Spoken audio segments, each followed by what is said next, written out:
Alam nyo naman, yung sardinas, di ba? Mabibili natin to kahit saan. Magkano ba yung sardinas? Napakamura po nitong sardinas. At saka maganda rin to kasi mataas to sa omega-3. Yung omega-3, maganda yun sa katawan natin, especially sa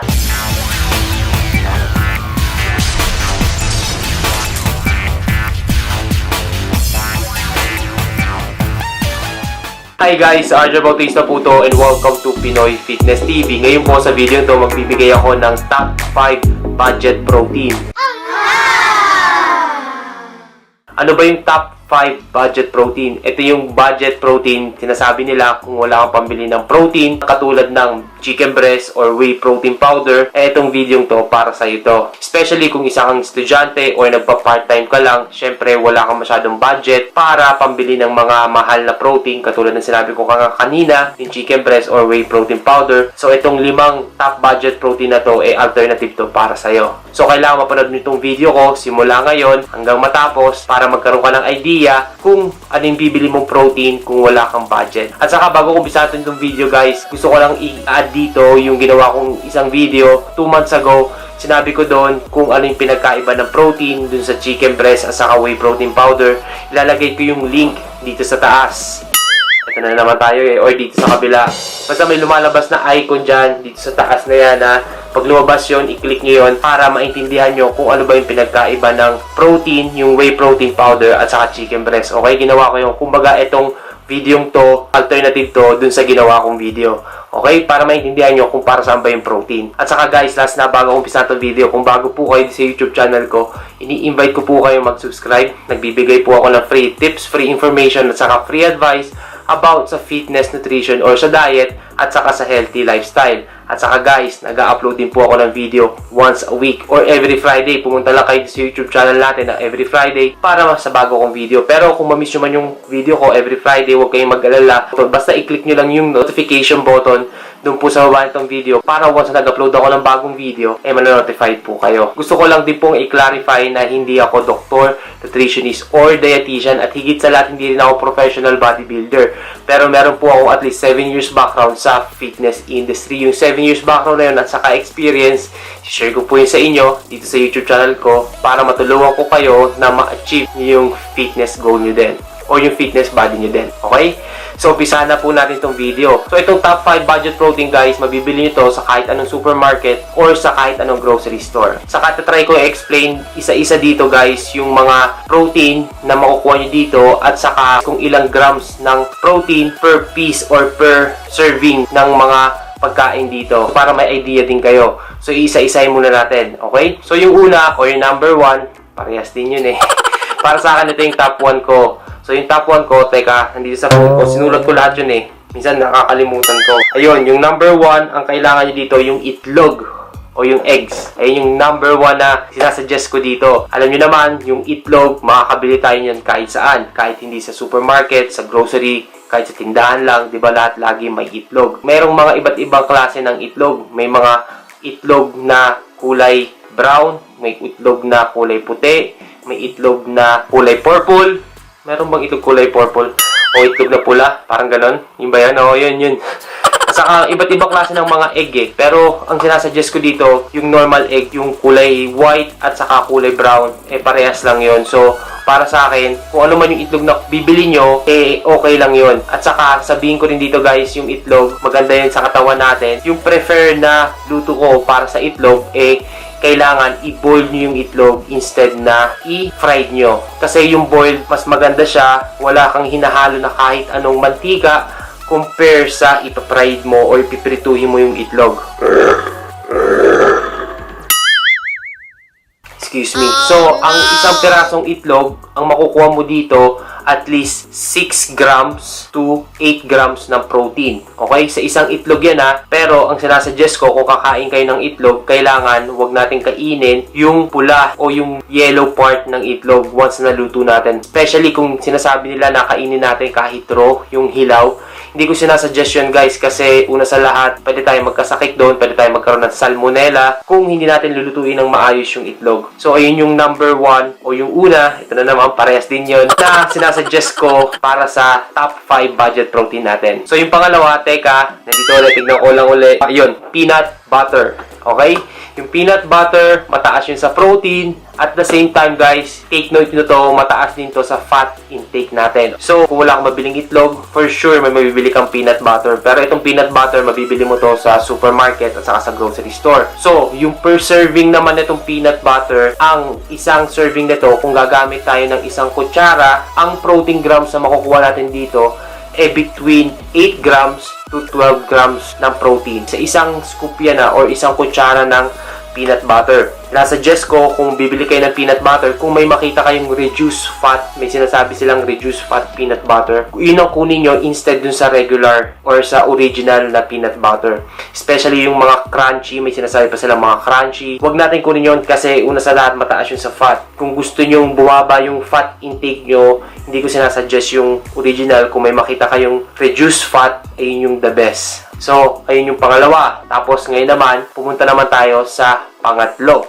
Yung pangatlo naman, dito ulit sa phone natin, tignan muna natin. Hindi to cheat guys ha, sinusulat ko lang dito kung ano yung mga importante kasi una sa lahat, wala akong note o wala akong pansulat ng whiteboard. Pero soon, bibili ako ng whiteboard para lang sa inyo, para hindi na ako tumingin dito sa phone ko habang nagsasalita ako dito.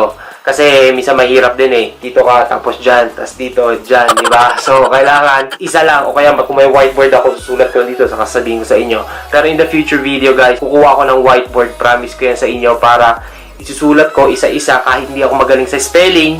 Alam niyo naman tayo mga Pinoy. Yun, na-try ko yung best ko para ma-explain ko rin yun. Okay, so yung pangatlo, pumunta na tayo sa canned tuna o yung tuna o yung century tuna. Ayan, alam ko yan, isang favorite ko yung nasa Pilipinas ako.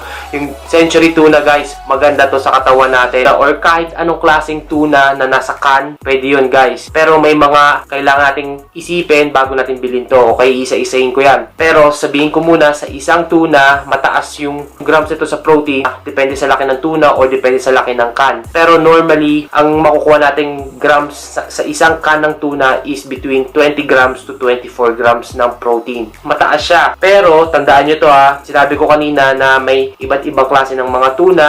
Yung tuna in sunflower oil, tuna in brine, tuna in different flavors. So, marami siyang mga klase. Sinasuggest ko, kung bibili kayo ng kanin tuna, kailangan tignan nyo muna yung kanin tuna dun sa may likod ng tuna. Diba? May nutritional facts yun. So, kung titignan nyo yung nutritional facts nun, kailangan kunin nyo yung mababa sa fat. Ayun lang yung recommended ko. Pero, kung wala naman kayong pake sa macronutrients at saka micronutrients, so, kahit anong tuna, mataas yun sa protein. Pero, yung sinasuggest ko, ang kailangan natin kunin ay yung tuna in brine or yung tuna in sunflower oil. Bakit yung tuna in brine or tuna in sunflower oil? At saka, ano ba yung tuna in brine? At saka, ano ba yung tuna in sunflower oil? Maraming mga question. Minsan natin din natin naiintindihan. So, yung tuna in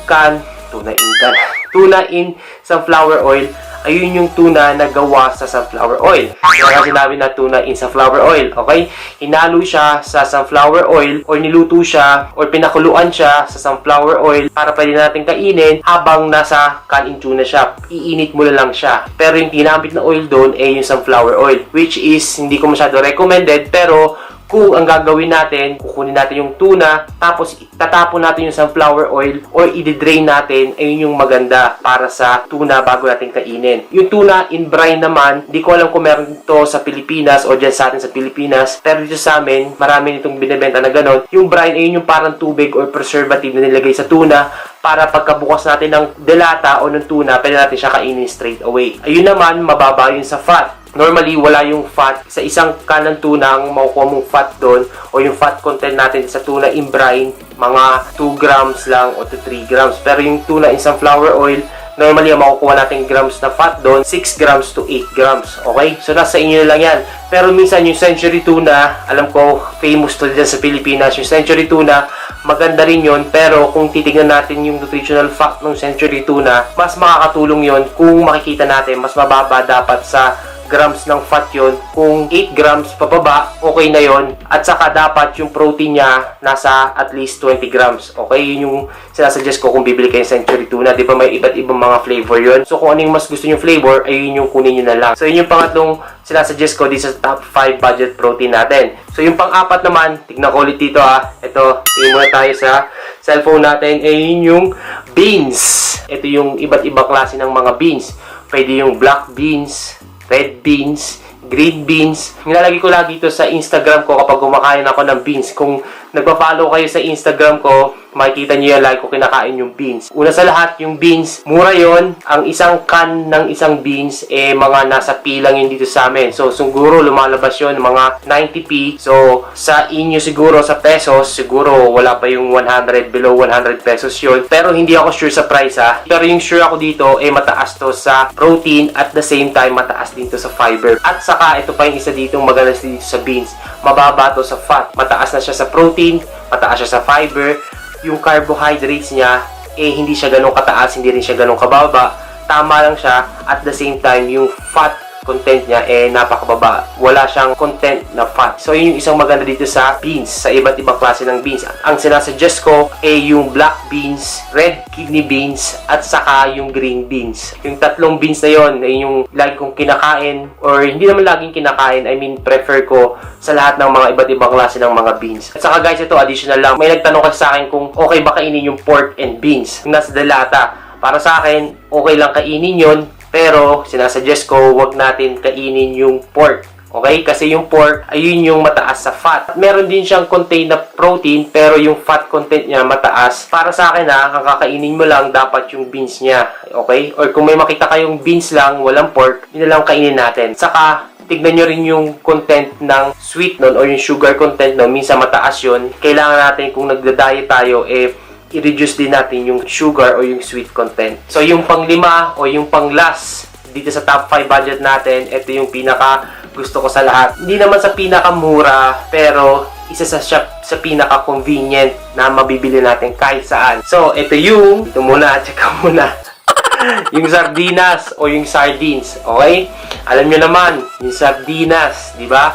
Mabibili natin to kahit saan. Magkano ba yung sardinas? Napakamura po nitong sardinas. Kumbaga, ito sa top 5 na sinabi ko dito, pinakamura dito yung sardinas at saka yung itlog Kung bibili lang tayo ng ilang pirasong itlog at saka sardinas, yun. Good to go na tayo. Ang laking protein natin makukuha doon, di ba? So, itong sardinas, mabibili natin to sa supermarket, mabibili natin to sa grocery store, or sa palengke, or sa tindahan, kahit saan mabibili natin to. So, napakamura nitong sardinas, at saka yung content nito, yung protein nito, per serving, patulad ng sa can of tuna, or sa century tuna, between 20 to 24 grams ng protein, per serving or per can ng sardinas. Yun yung makukuha natin. At saka maganda rin to kasi mataas to sa omega-3. Yung omega-3, maganda yun sa katawan natin, especially sa immune system natin, sa heart natin, at saka sa bones natin. Okay? Nakakatulong sila para ma-regulate yung pagtakbo ng immune system natin, yung heart natin, at saka yung bones natin, ma-lubricate siya. Ayun yung trabaho ng omega-3 sa katawan natin. So, kung kakain tayo ng sardinas, palagi, maganda yun. Pero, syempre, sinasuggest ko, wag naman kainin natin yun araw-araw. Kailangan din natin i-mix up, di ba? Kasi kung palagi natin kakainin pare-parehas araw-araw, syempre, magkasawa tayo doon.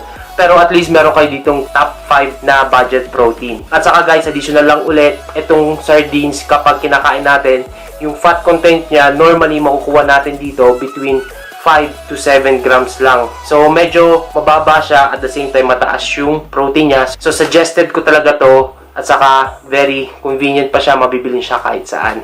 Okay? So, ayun guys, ito yung top 5 na budget protein para sa atin lahat, especially sa mga estudyante. Sana guys, nakatulong to sa inyong lahat, sa lahat ng mga nagtatanong. Sana nasagot ko yung tanong nyo. Kung meron pa kayong mga tanong, i-comment nyo lang sa baba. At saka kung meron pa kayong gustong i-add dito sa video to, kung may naisip pa kayo na mga mababang or budget protein, i-comment nyo na doon sa baba. Hintayin ko yung comment nyo. At saka, huwag nyo kalimutan, kung nakatulong dito sa inyo guys, sana i-like nyo rin to. So guys, ito po muna yung video natin ngayon. Sana po itong video ko nakatulong po sa inyo. Kung nakatulong po itong video ko sa inyo, sana po i-share nyo po itong video ko. Hindi lang po para sa inyo, para din po sa lahat. Especially sa mga estudyante nating mga viewers at sa mga estudyante nating mga nag-view dito o subscriber. Ayan, mas okay, di ba? Saka guys, ulitin ko lang po, kung bago po kayo sa YouTube channel ko, ini-invite ko po kayo mag-subscribe. Nagbibigay po ako ng free tips, free information, at saka free advice about sa fitness, nutrition, or sa diet, at saka sa healthy lifestyle. At saka guys, nag-upload din po ako ng video once a week. Tandaan nyo po yan, every Friday. Pumunta lang po kayo sa YouTube channel natin na every Friday. Kung ma-miss nyo man yung video ko every Friday, huwag kayong mag-alala. Basta i-click nyo lang yung notification button dun po sa baba nitong video para once na nag-upload ako ng bagong video, i-notified po kayo. At saka, para makita nyo rin ako every week. Diba? So, thank you for watching guys. And I'm out for today. Kita-kits ulit tayo next week para sa bago ko pong video. Peace!